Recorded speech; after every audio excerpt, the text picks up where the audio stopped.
Hey 3DMJers, this is Andrea Valdez and you're listening to the 3D Muscle Journey podcast.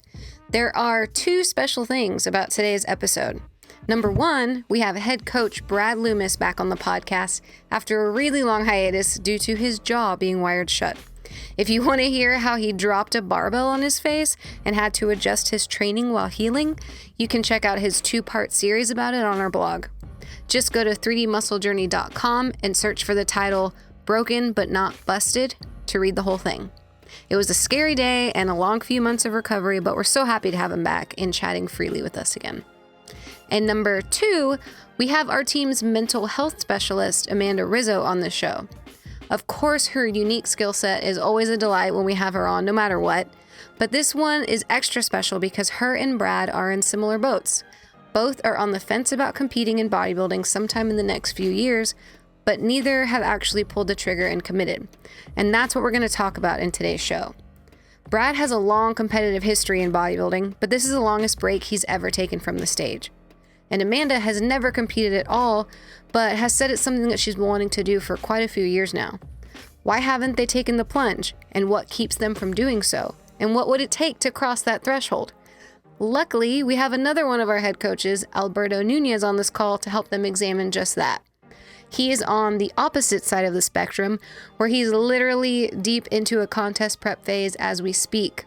And as of the publishing date of this show, will have just completed his season at the WMBF World Championships just a couple weeks prior. So with Alberto and Brad having coached athletes to and through bodybuilding contest preps for over a decade now, and Amanda having worked as a licensed mental health counselor with a specialty in competitive lifters, we're hoping that we can give any of you out there the nudge that you've been looking for to finally take that leap and dive into your first or next prep with some added confidence and perspective. As always, if you have any feedback or comments on this particular episode, head on over to 3dmusclejourney.com or our YouTube channel at youtube.com/team3dmj and leave it under podcast number 218. Let's get into it. Here is Take the Plunge and Prep with Amanda Rizzo, Brad Loomis, and Alberto Nunez.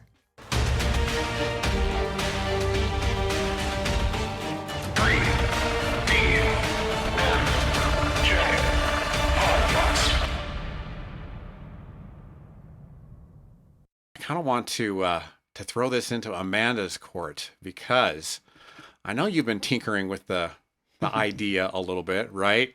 We talked about it a little bit off air. What's telling you that, you might want to dabble in this and maybe the time is right? Yeah. So I've been tinkering with the idea since I essentially started bodybuilding.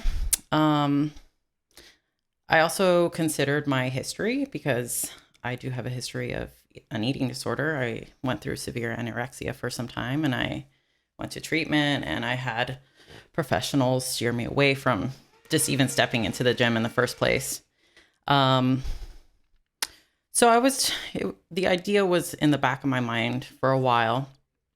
Then I just started getting excited about it and started really sitting with my process in my recovery and my own self-perception and recognizing that I am able to tap into that, that go dare energy with competing and still come out okay, still come out mentally stable, if you will. But I never, well, at least up until this point, I haven't actually, pulled the trigger on it because I guess for myself at this point in time, I would only be doing it for me and I would be only competing for myself. So we can expand more on this in our conversation, but over this last year, I think I've been the most serious about possibly stepping onto the stage within the next year or so. Yet I'm still sitting with, maybe I don't need to do this. Or maybe I can go through a contest prep without actually competing, just getting to a very lean body fat level and being satisfied with that. So I think a lot of people out there can relate to that. But when do you get to the point of saying, okay, I'm going to put on the bikini, or I'm going to put on the posing trunks and the pro tan and just show my physique. Mm-hmm. Yeah, that's all. That's usually the ultimate question, right? It's like, okay, when is that point when I want to do this? Even borderline, I need to do this, because that's very much how I felt. Basically 2000 and I'm going to say 3 through 2008, when I met this other gentleman that we're joined by today in 2008. I was of the opinion that I needed to do this, and I was either going to do this or I was going to die trying, one of the two. So now we have Alberto, who is in prep now. Again, congratulations on the big win, Alberto. And so obviously you had to, at some point, within the last 7-8 months, say, you know what, I need to do this. I want to do this. And what brought you to that revelation? I think it starts with, have I made enough progress that I'm just excited to demonstrate this and just make it very clear that I have improved as much as I suspect. So there's that bit. So usually I have to wait about that long before, it's just not something I can just do casually, just like for kicks. Like it that part needs to be better. And then there's always the, both in regards to your methods and how you handle all the challenges that come with a prep, you want to improve upon that a little bit as well. So that's probably the trifecta right there. It's those three things. Like the physique was at a point where I'm like, you know what? I think this could possibly do a little better than last time showing. And then you go over all the little things that you assume them to be wrong turns that happened with the last prep or previous preps. And then, of course, the rest of your life goes on as well. And, prep is it's just different from other sports in that it follows you everywhere you go. So you want to do a better job with that as well. So yeah. First bit of the challenge was the off season, and then everything else, like the execution bit. Like the stage is nice, but it just kind of finalizes this science experiment / like journey. Like did it go as well as it can you make it better in when it comes to those 2 points? And so far so good, but I am sure at the end of it, like, I'll have these things that are just completely bugging me, and I'm going to have to go through that cycle again where let's make some more physique improvements, and then we can go back and see if we can kind of settle the score a little bit when it comes to the things that you feel you kind of goofed up on. Yeah, that prompts a lot of questions in my mind. And Amanda, if you have questions, jump in at any time too. This is not a sport where you make an adjustment and then you find out in a matter of minutes or days if it worked. Mm-hmm. You know what I mean? I remember in my racing days, okay, so car's loose, the ass end's trying to come around. Go in, put a screw on the weight jack here, put a little bit of air here, go out, try it again. Oh yeah, that worked. And bodybuilding is not like that. You make your changes, and then you've got to run that for a long time before you find out, if it works. So with that all being said, Berto, when you came to that conclusion, okay, I've made enough progress here, was that a very personal kind of a decision, that you made, or a conclusion that you came to, or did you pull in some resources? Did you pull in some Team 3DMJers, some Cynthia, maybe some clients? Was that something that helped you to kind of make that benchmark and that gauge? Mm.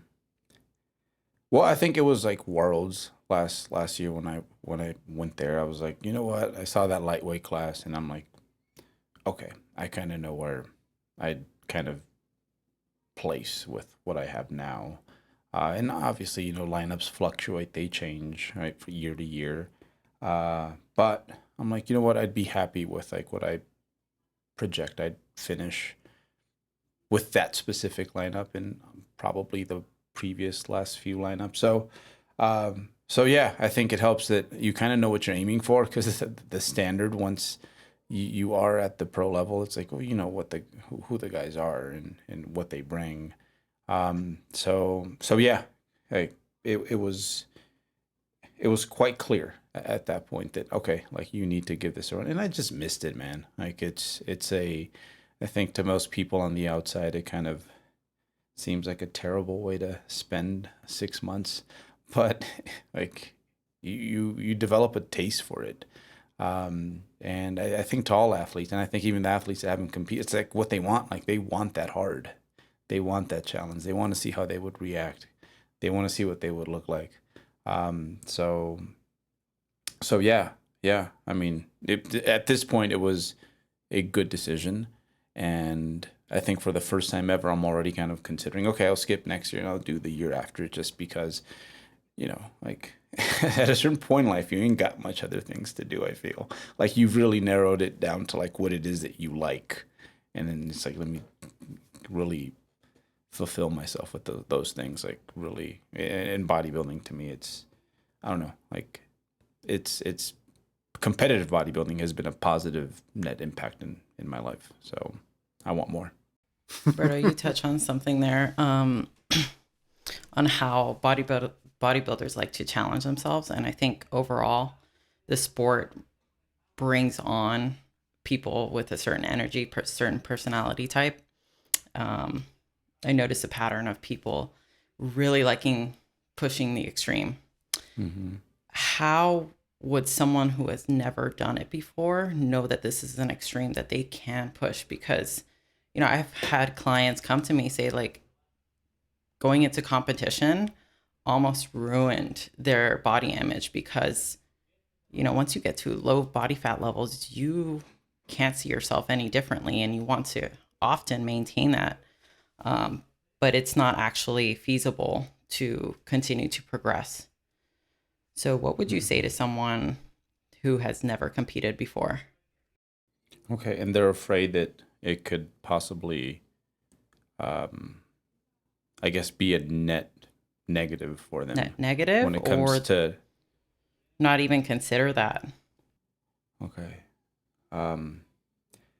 Geez. Well, I think you have to have accomplished a few things prior, and, like, I've said these over and over. It's like, hey, I want at least like 3 good fat loss phases from you, where not only did they end well, but like the post fat loss period was also a pretty smooth transition. And you almost, I think when you decide to make that jump, it's like the way you live, which includes like the way you eat, the way you take care of yourself, the training. Like, it's almost like part of your culture at that point. Like, it's just how you live. So I think if those things are in order, really the 2 main obstacles for most people are going to be, I think, will you make it or not? I think that's a big fear, like, in making it's not just making it to your show, but I think, will I look presentable? Yeah, I think is a big concern. But the truth is, it's like, there's always a big improvement period for most people, like a gap between like your first prep and your second prep. It's like the first time you just need to do it.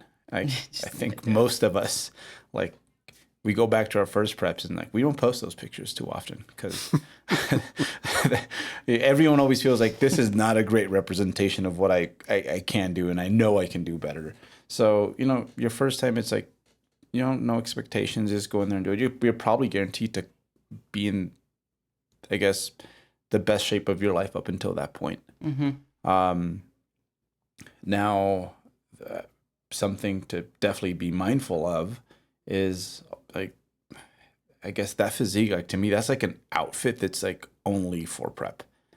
Like, I think 10 pounds ago was like my sweet spot, where it's like, okay, like, this is like this one looks good. This one I'd rock everywhere. Whereas like the prep outfit, it's just for that. And I think if you understand early on that this is a very sports specific, like, physique, like, don't compare anything else like to it. Like the way I see it, it's like I almost have like 3 physiques. I have like my off-season fun physique because hey, I can lift a lot of weight, and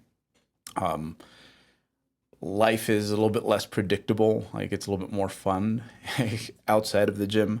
Then there's like the kind of like casual cut physique that it's like, okay, I like this physique. It's like more on the lake, and if I look like this, it's it's pretty cool.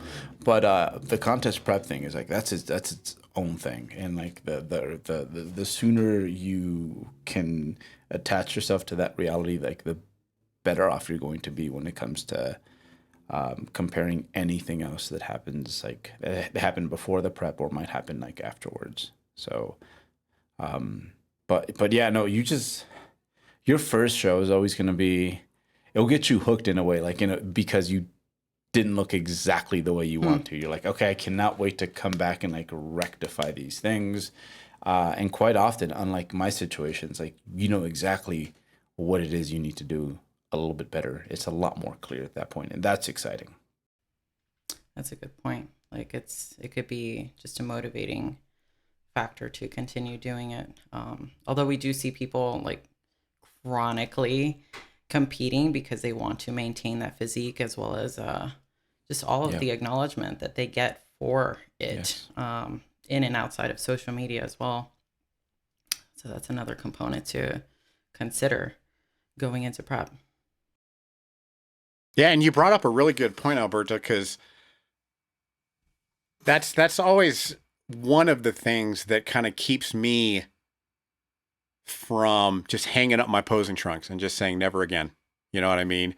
Is everything that we've learned at 3D Muscle Journey has made the sport and made competitors and physiques better. And I feel like I've never got to be the guinea pig and try that on myself. You know what I mean?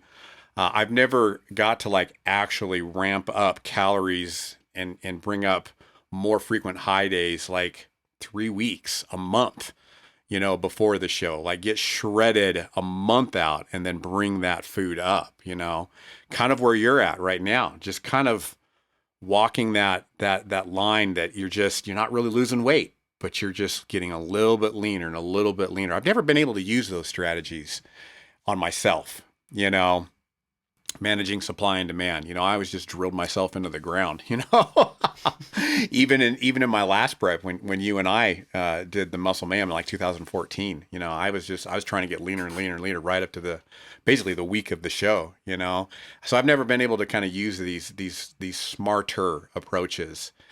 And really, to be honest with you, that's what is going to get me back on the stage again, because like I mentioned earlier, everybody's, one of their big stopping points is they're not going to win. They're not going to place good. Or like you said, Berto, they're not going to represent what bodybuilding looks like. Right. And for me, whether I'm competing as a pro as an amateur, I haven't competed as a pro in 10 years now, almost 8, I guess 8 years. I can't math today. Sorry. And I'm not even on prep. Either way, I'm not gonna compete. I don't have the physique to compete. Yeah, I can get shredded. Yeah, I've got some good muscle, but I just don't have the genetics of what a high level bodybuilder looks like, And so I don't even consider those kind of things. I consider those things that I just talked about, using these almost revelations that we've had, at 3D Muscle Journey, and using these strategies, that's going to be what gets me going again, and not the placing. Because, first of all, we talk about this all the time. Your placing is dependent upon the opinion of 9 people that are standing in front of you. It's not who ran the fastest, it's not who pinned the other guy and who knocked the other person out and who scored the most points, It's all an opinion of 9 other people that are on the judging panel there in front of you. But, that all being said, it's a little bit harder when you've done this a few times and you know how hard it is. and you know how intense it gets and how it does take over your life. When you know what you're in for, that's what's really been stopping me, for kind of all these years, is because you mentioned it, I think, recently, Berto, in a social media post. I had that chin. I could take a punch and I could keep moving forward, but it doesn't mean it didn't hurt. And so, like, right now, it's like, it's kind of like I'm ducking. I don't really want to take that punch, at least not yet. Right. And I got to be ready for that, and it's Jeff and I talked about this about a year or so ago when I kind of started dabbling with it. It's kind of at this point where I'm at, I need some momentum, because you know how that goes once that momentum starts get going. It's in all sports, but you lose about 5 pounds and you don't really try. Sometimes that's enough to get momentum going because you see the result and then you're like, oh, I didn't really even try to lose this 5 pounds and I kind of got the ball rolling. That builds the momentum, and then pretty soon it just kind of builds on itself. And I think that's kind of one of the things that is going to take me to get to that point again. I got to get that ball rolling, and then it's just like a snowball. It's going to pick up size and then it's going to pick up speed, and then pretty soon that momentum just kind of carries you through. And that's, to be honest with you, that's what got me on the National Olympia stage in 2011, because I was kind of fighting it, but man, momentum, it just picked up and it just kept me going, and it carried me, for lack of a better term. Yeah, Brad, that's one of the realities of competition, that the majority of people competing to begin with don't have the genetics. You got to be prepared to lose. But I think most people walk into the competition wanting to win. You start that prep because you want to win. But you got to be willing to sacrifice, if you will, sacrifice months, even years of time and energy dedicated towards this goal and still walk away with nothing. So do you have that detachment from the outcome, as well as being able to quell your ego? And Berto, I think just something that I've observed from you, that you have a great separation between the process and things that you want, or maybe like impulses, being able to like not eat as much, as well as like when an outcome isn't the way that you want, you're like, okay, you take it objectively and then you just hit the ground running again. Yeah. No, it's because at the end it really is about, I mean, the whole way up until the show, about how I respond to things as they happen, Yeah. So like that's all actually, the first show I ever won, I remember I had just messed up when it comes to some things in my personal life. And there was this one guy at that show that I was like, damn, he's going to beat me. He's going to beat me. And look at what you did, man. Like, was it worth it is what I was telling myself, So I ended up winning, and then I'm like, oh, wow, like, shoot.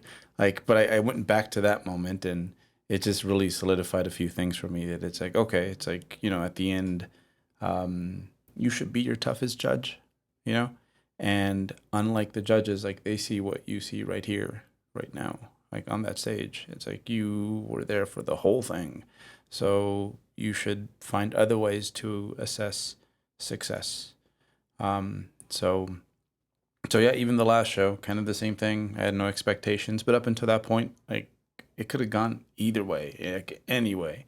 Up until that point, I was very pleased with how everything was going, and if anything, I left that show with more satisfaction. Like, I almost feel weird about winning.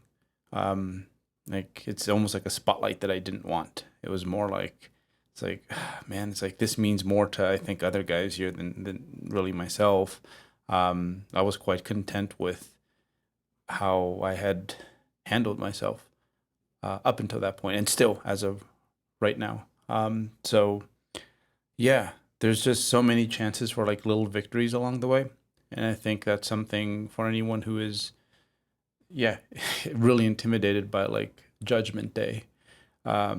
it's that, you know, at the end that you're going to rack up the stat sheet. That's going to be completely personal. It's just yours that you could go back and pull from. And ideally, you're going to have more moments where you're like, man, I'm really proud about how, I don't know, for the last 4 weeks, I went to bed at a very reasonable time and I didn't, you know, play the next episode in that Netflix series. It keeps me up a little bit later than usual.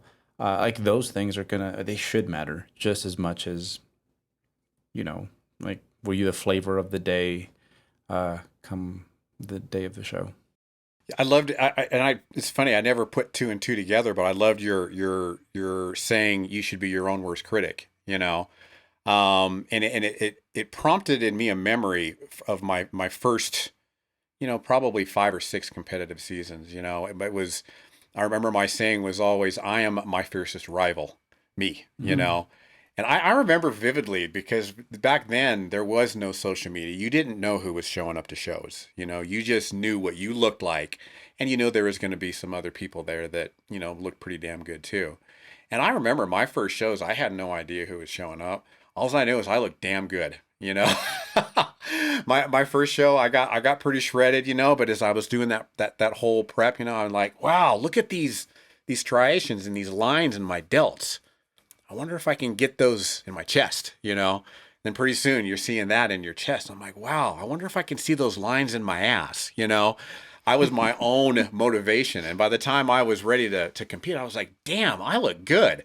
I am ready to go, you know, to go rock this thing, you know. And then like the second and the third show, it was kind of like, wow, I'm looking as good, but I'm a little bit bigger. You know, I actually have like lats that kind of show now, you know what I mean? Because that's always been my weakness. But you know, I was always my fiercest rival. What did I look like last time? How do I look better this time? And it was kind of like I look damn good, you know. And it wasn't until probably, well, maybe 2008, Verdo, when I started seeing guys on the bodybuilding.com boards. I saw you know, I saw our good friend Ken and all these other people that were going to be coming to these shows. It started the thief of, you know, delight comparison started happening, you know, because so many times that's the stopping point. It's like, I can't show up to such and such a show, you know, because so-and-so is going to be there and they're going to beat me, you know? Yeah. And it's a hard thing to coach people over, you know, because that fixation to win is so strong, you know? And so, yeah, circling back to what you said, Amanda, that is a great point, you know? And that's something that I talked about in 2014 and 15 in a couple of my vlogs. You know, it's when I talk about, you know, and embracing the suck and you know, being comfortable with the uncomfortable. Mm-hmm. You got to be comfortable with the uncomfortable thought that you're probably not going to win. You know, the chances that you're going to be second or worse is better, you know, mm-hmm. than you winning. And you got to be comfortable with that. So yeah, that was a great point too. So, yeah. Where do we go with all of this now, right? I think it would be cool to explore the fun side of competing. What allures people to it? Why would you want to do it in the first place? Hey 3DMJers, Andrea Valdez here to tell you all about our newest course in the 3DMJ Vault, the Injury Reduction and Management Q&A Collection. This one was made by our team's Injury Reduction and Management Specialist, Dr. Nick Licamelli, and he'll be answering the most common questions he gets as a physical therapist when working with bodybuilders and powerlifters. It's a very detailed delivery of 15 instructional videos, with Nick discussing some broader topics like injury psychology, time off, stretching practices, and when you might need x-rays or images, and some more specific topics like golfer's elbow, herniated discs, SI joint pain, and more. This is our 17th video course in the 3DMJ Vault, and you can become a VIP member to get access to every single one of those courses for just $12.99 per month or $69.99 per year. VIP members will get this Injury Reduction and Management Q&A collection, the Advanced Deload Guide, the Calculating Your Calories course, the Lifting Library, our Contest Prep Q&A collection, the Sustainable Fat Loss course, and 11 others. Go to 3dmjvault.com and sign yourself up today. That's 3dmjvault.com to get all access. Thanks so much for listening and enjoy the rest of the show. Amanda, for you, what is it that makes you really want to do this thing? I guess explain the certain details and the hard that you're potentially looking forward to. I think I recall times that I have intentionally done a longer cut and gotten to more nitty-gritty calories, higher level of cardio, and just really enjoyed the process of it. Seeing myself go and execute despite maybe some other thoughts in the back of my mind saying, you don't need to do it. You don't need to report it on your spreadsheet. And feeling the satisfaction and even self-esteem boost of just, man, I did it. Like, I checked this box off. And so I'm going to continue building, Brad, that momentum. Also seeing my physique change. And I think it has been empowering for me to, in a way, kind of like an FU to my eating disorder, because back then I was doing it in a misdirected manner. And the times that I have done a cut, it's kind of like, I have control over this. And I know if I get to a certain point, I could back off and still achieve the physique that I intended initially through the eating disorder. So that has been rewarding too. What else? That's what comes to mind right now. If anything comes up, I'll mention it. A lot of things pop up as you go through it that you're like, wow, I had no idea this was even going to be something I'm fighting against. And that's kind of exciting because it does uncover a lot, I think, about you. Like, man, it's almost like we forever stay a toddler in a way, but like our brain gets like souped up with all these like brakes and governators. And when you're well fed, you're better able to, do the right thing and think long term and think not just about yourself. But prep brain, can make you very like me focus almost to like a detriment. Like it can, that's the fun part. It's like, okay. And you get to also see what things like maybe aren't of as much use to you in like life, which things like what things bother you, like, or what things maybe you weren't giving yourself enough of. Like for me, one thing like this prep is that, man, like I've come to realize like how bad I am at sleeping. And when I sleep, it's like my Fitbit is only for that, really. Like I don't even monitor the steps or anything. It's simply for my sleep. And that's been fun because like when I get a sleep score somewhere like in the like low 80s to mid 80s, it's like I wake up and I'm like, wow, this feels amazing. And the cool thing is like, you know what? I suspect like this is always there in the off season. It's just I'm a little bit more like resilient to it, but I'm a grumpy toddler if I wake up and my sleep score is like 68.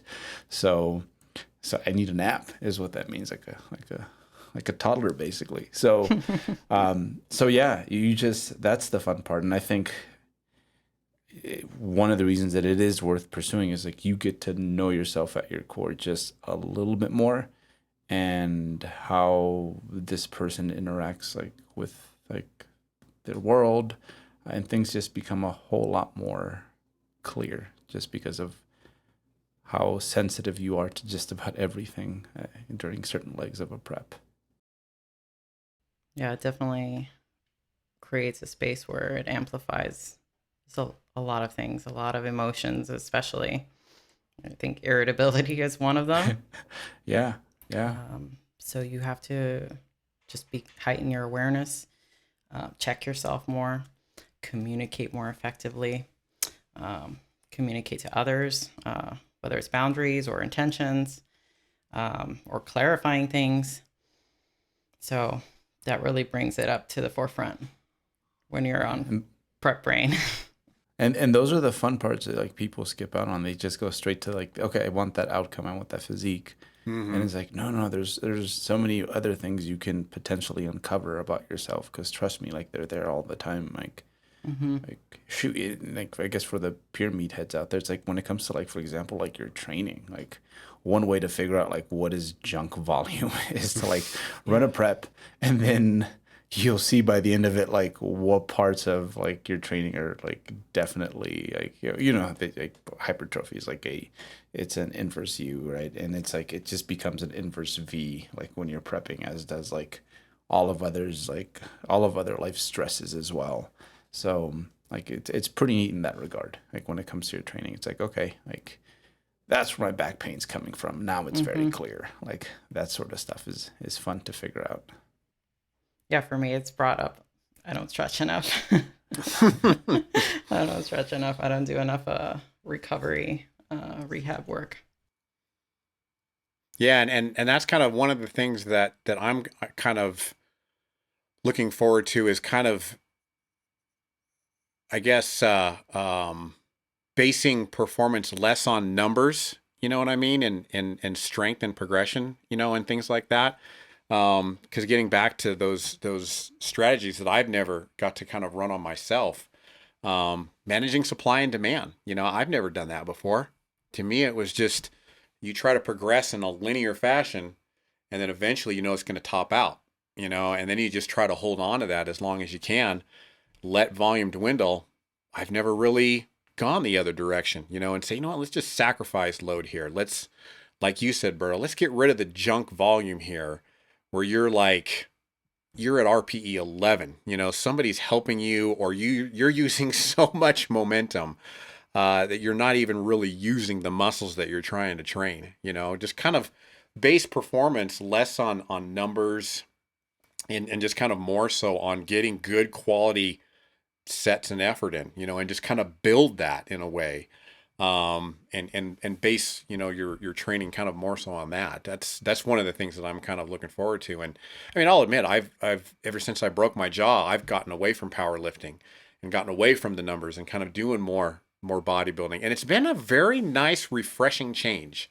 Just saying, you know what, I don't have to hit X number or X RPE today. I just got to get good sets with good effort in, and I'm worrying less and less about load. It's been super refreshing, and I want to kind of start to experience that now when I'm, losing weight and seeing the body changes, and things like that, and talking about the fun stuff, let's face it, when you see your body change and you see your physique being almost the something that other people admire and aspire to. That's a fun thing. That's something that I do miss, is just having, that really, I don't want to say inflated ego, but just having that confidence of, man, I look good. I remember my first couple of preps. I just remember I'd be running on a treadmill or something like that. And I was wearing tight Under Armour shirts, and they would just they were so tight, they would just kind of ride up to my midsection. Because as we all know, my hips are wide, and this smallest part is like right above my iliac crest of my rib cage. And I didn't even care. My skin was just hanging out. And I was like, man, I want everybody to experience this. I want everybody that's ever been self-conscious about their body to experience this, of just not even caring, That's awesome. Yeah. That's kind of something that's pretty fun to be able to experience too, and I remember just like Xander's friends, I'd be walking up the boat ramp, and Xander's friends like, God dang, your dad is ripped. That's the fun stuff too, is showing that off, even though you're really good for nothing. I couldn't later on that day, I couldn't hardly get off the couch to make myself dinner, much less do something that was productive, but it sure does feel good. That's kind of that, I guess, that vain person, in all of us. But I can say also that, prepping is a really good excuse not to do things that you don't want to do. Because when I was prepping in my 30s, you know, my friends, they wanted to go party. They wanted to go drink, you know, and I've never been a drinker. I do not like alcohol, you know, and it was a great excuse. You know what? No, I can't do that today. You know, I'm prepping. I got this bodybuilding thing I'm doing in, you know, 3-4 months, you know, or if it was kind of like, you know how that goes when people are like, hey, you want to go do something? Yeah, sure. What do you want to do? I don't know. What do you want to do? I don't know. What do you want to do? And then eventually somebody kind of throws that idea out there. Let's go do this. And you're like, I don't really want to do that, you know, but okay, you know, I don't even have to get that subject started. You know, it's just like, you know, I don't want to do anything. I'm just going to chill here. I'm doing this bodybuilding thing, you know, and I'm kind of tired, and I'm just going to focus on this. I got this one thing I got to focus on. You know, it's a great excuse. It's a great excuse to do things that you do not want to do. But you know what? Like sometimes, because that's the good part. It's like you get to simplify your life in some ways, you know. But then there's also the like, okay, but I still got to show up for like other things. Like, yeah, there was like a concert at Red Rocks a few weeks back, and I'm like, ooh, it's gonna be like 20 degrees, and but my girlfriend Cynthia wanted to go, so I'm like, you know what, like, I'm gonna go, like, even though, and we're going to have a good time, and I am going to be present in there, even though it's not necessarily my jam. So, you know, it's push and pull, right? A little bit of both. And how'd that feel that you kind of took one for the team and got that done? Good. It does. It feels great. Yeah, I know. It does. Yeah. Because, no, again, it confirms it's like, okay, well, this person means that much to you that you're like willing to, you know, at like single digit body fat, just like chill there and survive for like 4 hours. But then also like the other way around too. It's like there's other things where I'm like, you know what, like that's something that I don't want to do. And then there's even things that you're like, that's not even like necessarily like serving me really. And maybe I should do less of that. And yeah, life is always just really nice when you're pursuing something. You know, like there's like, and I guess that's why it's, you know, we encourage people to focus less on the show and more so on that bit, because it is, you want to train yourself at the end to be more about these pursuits and less about like the ending of that pursuit. So like, yeah, if anything, it's the pursuit that you miss the most when it's all said and done. Like even whoever got first place at the show, like 3 months later, it's like, man, like what I would do to have one of those like shitty days again where, you know, I took care of all my responsibilities, went in there, had a really good training session, and, you know, prepped the things that I needed to prep for the following day still, you know, like those are, I think, like, people just don't realize it, but that is like your highlight reel, is like all the good decisions you make for yourself. And again, not just when it comes to prep, but like everything else. Yeah, and those wins feel good.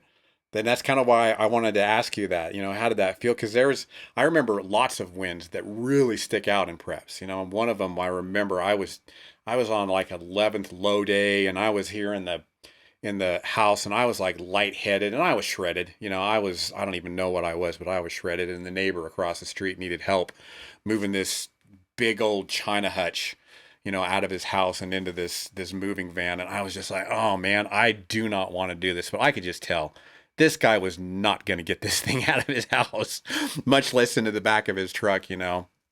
And so I went over there and helped him. I was dragging ass. I was even lightheaded, but I managed to, you know, basically hold up my end and get that freaking China hutch in that truck, you know. And I remember that vividly. I came back in the house and I was like, I did that shit. You know, it felt good, you know, to get that done and to help my neighbor, you know. And that those are wins that stick with you for a long time. As I'm as I'm representing now. As we're encouraging these sorts of behaviors. Yeah, I think also the process of prep can really help you accept that your 100% is not always what you think it's going to be. I think sometimes we can have the construct of, okay, I executed 100% this day, and then, I don't know, Thursday it was 50%. But if you're actually doing everything that you can, it's going to look different every single day. So, you know, Brad, this experience, like you were lightheaded, maybe obviously like in off season, you're going to feel strong and powerful. And it was like an easy task for you to do. So being able to make peace with just how you are and how you're showing up is a great win from experiencing a competitive season. Yeah, because how many people just don't even show up? You know, like we were talking about. How many people are shredded and they didn't do that show that day? You know, and you did. You were the one that was there. You know, and that's why I'll never kind of I don't want to say belittle, but I'll never, like, if you're the only person that was there and you won your class because you're the only person that was there, don't think that you didn't achieve something, you know, pretty epic. You were the dude that showed up. You know, there was a lot of other people that could have showed up. There were some people that could have traveled. You were there, you know, and you own that win, you know, and because you were the one that was up there. Don't underestimate that, you know. So yeah, that's a great point. I can't confirm this, but I'd say that probably about 50% of preps just end up being like completed in the sense that, like, okay, they made it to the show. So just making it is a big deal. And this is just based off, you know, just people that I've, like when I look at, people from like gyms, like, you know, it's like, okay, if there's 10 people who are going to do this show in May, and about half of them end up dropping out at some point. So yeah, no, absolutely. Just making it is. And I remember driving to my first show and I'm like, do I really want to do this? Like, I'm like, I can just turn back now and like, it'll be okay. But yeah, I remember just very quickly that going through my mind, just because I'm like, geez, we're really doing this today. Well, and that's why signing up sometimes is such a big deal. You know, it's like, okay, I've been prepping, I'm targeting this show, you know, I've said that I'm going to do this show. But then when you fill out that application and you know, basically send it in online, all the time you'll hear people, man, shit's real now. I'm signed up for this thing. I've paid. I'm committed, you know. How many people don't even make it there? You know, that's some kind of a big deal to kind of celebrate, you know, as well, you know. Yeah, I think every step in the journey is important and significant. I think we talked about in other podcasts, not focusing on the outcome, focusing on the whole process, because why do it in the first place if you're going to be miserable?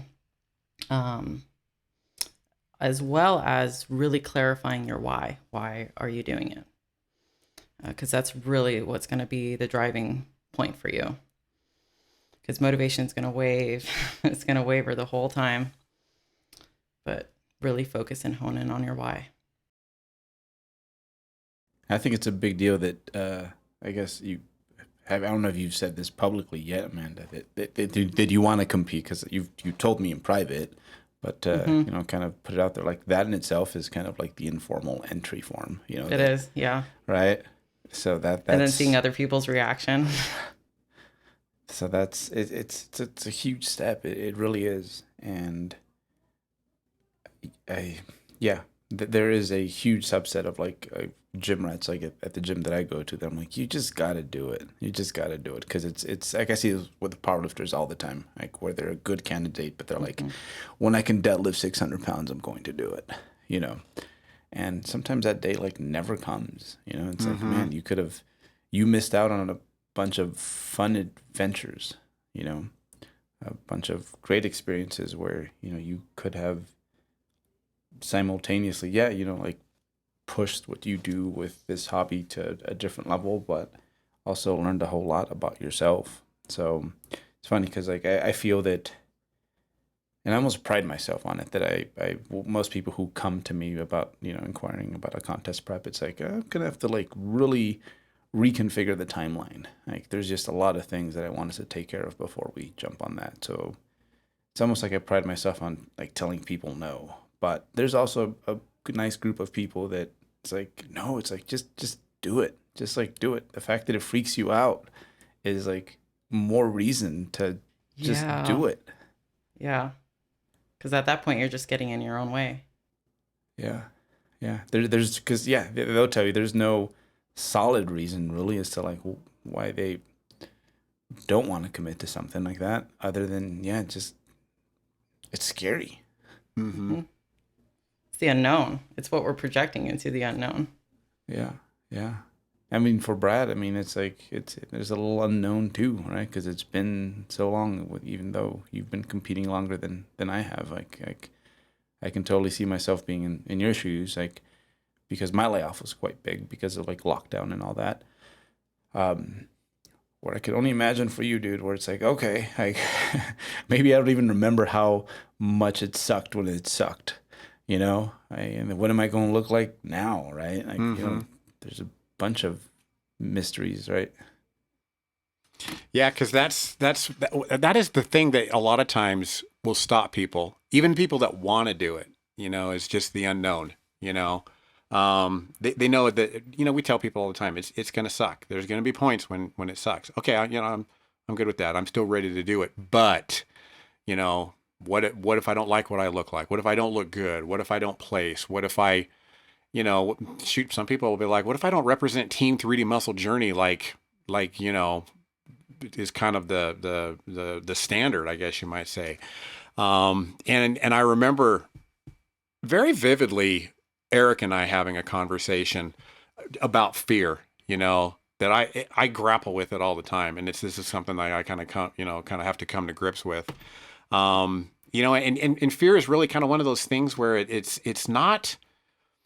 usually based on something that is the unknown. You don't, it's kind of almost arrogant to be fearful of whatever your placing is or, what the outcome is, because we don't have a crystal ball. We don't know what's going to happen. We have to kind of base what it is that we want to do kind of based on facts. I want to do this thing. I am ready to do this thing. Like you, Berto, I know in my heart that I've made progress.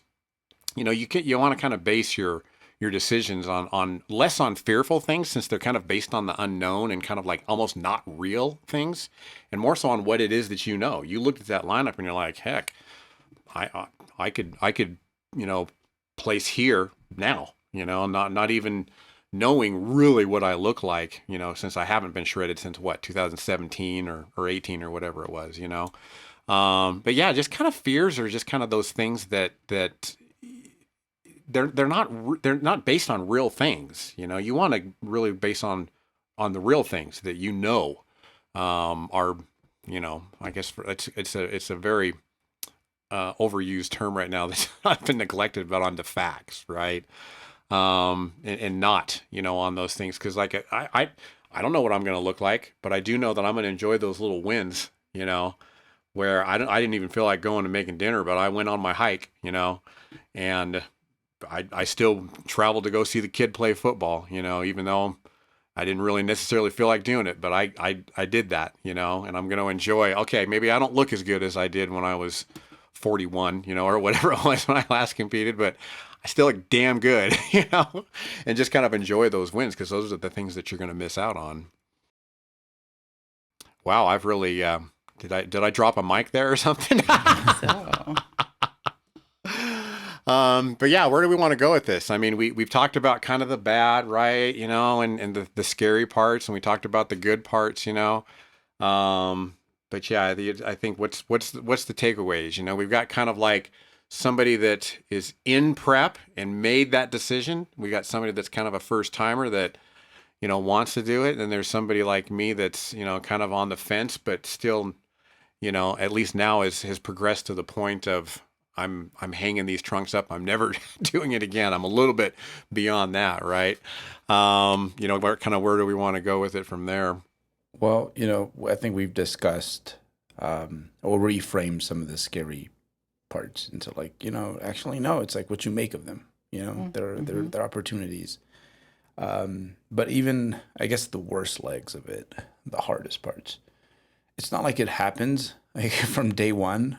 Like, every True. prep, Yes. every prep, I wake up like vividly. It's just this always runs through my head. Like my first walk in 2017, I think having to stop eating at some point during this prep. I'm like, no, you can't have any more food.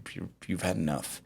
Like, I always think to myself, I'm like, man, can you really do this all over again? And my mind always like goes back to the most painful of segments of a contest prep. And then like 2 weeks go by and I'm like, well, it hasn't really been terrible at all. I kind of feel like the same person as 2 weeks ago.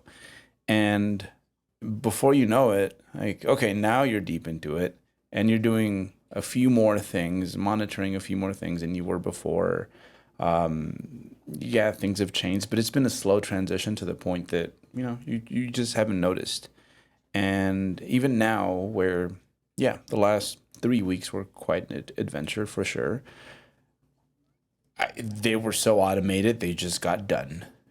My first posing practice actually this year. So that was the one thing I said this year I was going to work on was like my posing. And for my first like 3 posing sessions, I had Cynthia here with me, and she would call out like just things that were glaring errors that I want her to point out. Namely, like for example, my right quad, I wouldn't flex it all the way. And then by the 4th one, I'm like, no, I'm good. I just got to do what I got to do. I've started this thing. I'm okay. And now, like, man, there's some mornings here where it's cold enough where I'm like, oh my God, it is so hard to even hit the most basic of like poses, but you're just doing it. Like it's just become a habit where honestly, like the day after prep ends, it's kind of weird now that you're like, oh, I don't have to do some of these things anymore. So yeah, they slowly grow into you if you pace them right. And yes, it's hard, but it's almost a knee-jerk reaction, like what you're doing to move forward. So yeah, it's not like you pop in like and you just get dumped off into like 3 weeks out type of protocols. It's slow and it's gradual and it's so automated at a certain point. It's hard, it's difficult. You have to think about what you're doing. You have to be present, but you're just doing it, and sometimes you can't help but like just be proud of yourself. And you're like, wow, I really did just finish that cardio session that I really didn't want to do today. Mm-hmm. Yeah, I think part of the hesitation for a lot of people is that they're taking on the entire contest prep right now. Like I have to do all of this tomorrow. The same thing can happen when you're doing dishes. Like, oh my gosh, like I have this whole load of dishes to do or laundry. But really, you just need to focus on what's in front of you right now. Okay, like I got this cardio session. It's 35 minutes or however long. And I just need to go minute by minute sometimes. Or, man, I'm just going to lick this bowl clean because I'm starving. And the rest of the time, I just need to breathe and distract myself. And then there's going to be moments where it's going to be feeling great and you're not going to notice. Yeah. Alberto, like you said, it's just going to happen. So I think practicing just being present, being in the moment instead of taking everything on is going to be really helpful. Yeah, those are wonderful tools for anything else. Like anything else, yeah. Anything else. Gosh, and you guys just brought up other great memories of the good parts of prep in my mind. Because I know one of the things that I used to always do when I was hungry is I'd keep myself busy. And man, you want to talk about some productive times. When you're trying to keep yourself busy, so that you're not thinking about, being hungry, you can get a lot done. And Berto, you were talking about, the automation of how prep can get, I mean, how many times do we stare at the cabinets, or at the fridge wondering, what it is that we're going to make or what it is that we feel like eating, And that was one of the things that I remember that I really liked about prep was there was a certain point where I just didn't want to think about it anymore. And so I just made myself a menu, and it's like it was such a relieving thing when it's just like, okay, well, you know what?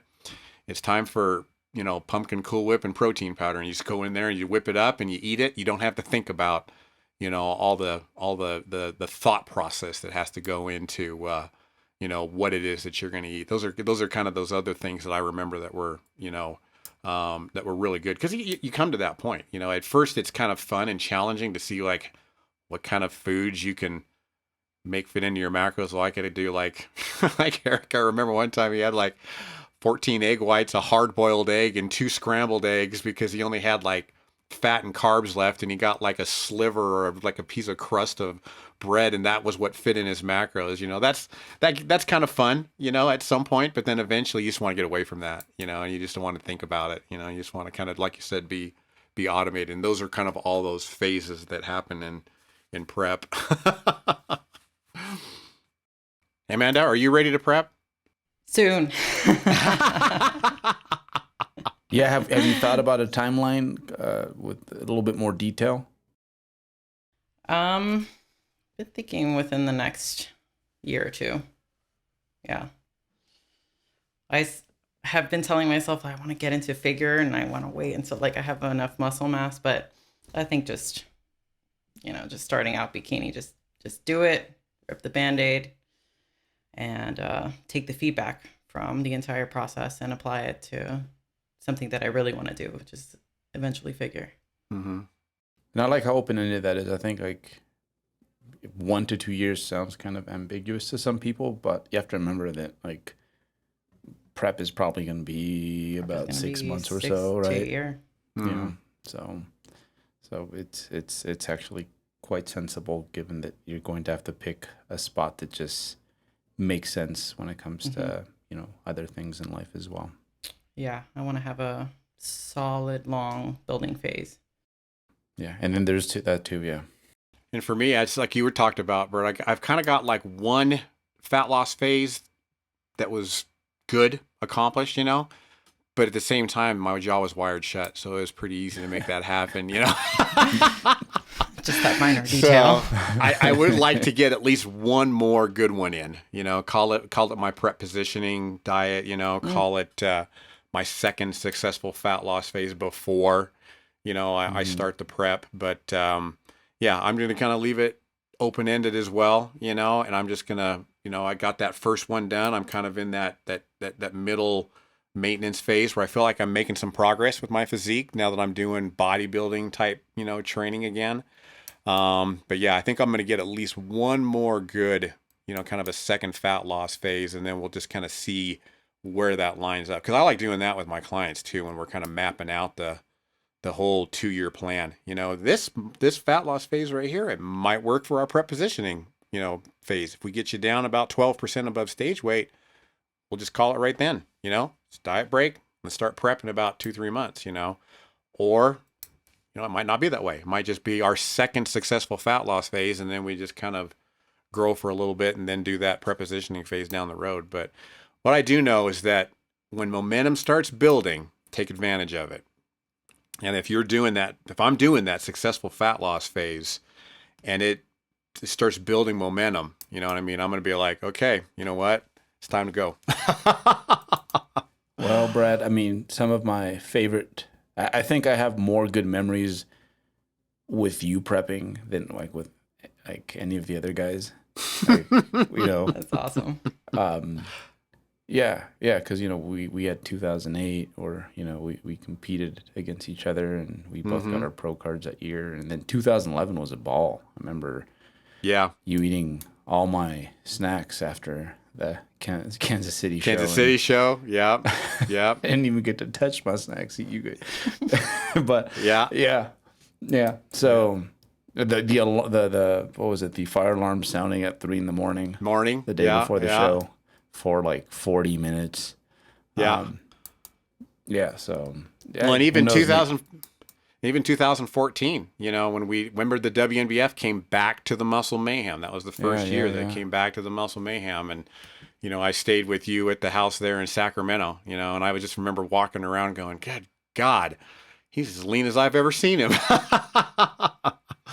Yeah, that was all good times too. All right. So I think what we need to do is create, a banner. It's official now. Loomis and Rizzo in 23. 2023. Make it real then. Or 2024. One of the two. Yeah. One of those two. But it'll be a little presidential looking banner and it will turn into bumper stickers for people. And I will say it's been fun getting the encouragement from the clients too, you know. And I think that's one of the things that's kind of scary is letting people down. You know, letting people down either A, because I don't do it, or I pull out, or I chicken out, or whatever. Or, you know, it's kind of like actually making it up there and then be like, oh man, Brad looks old. He looks every bit of his 52, you know. That's kind of one of those, that's one of those scary things too, you know, but then at the same time, you got to look at the good part. It's like, man, you know what? No, I don't look as good, but I did it, you know, I rocked that. I did that shit, you know? So, all right. I think we did it, you guys. Don't you think? We did it, and we're gonna do it. Anything else we need to touch on, or can we call it a mic drop moment and watch Berto continue to do his thing? Don't know. Well, Nike, just do it. All right, just do it. Yeah, you would. I like that. Just do it. If you feel like we're talking to you, just do it and have fun. Just do it. Yeah. All right. Thank you guys for joining me. And until next time, we'll see you on the next episode of the 3D Muscle Journey podcast.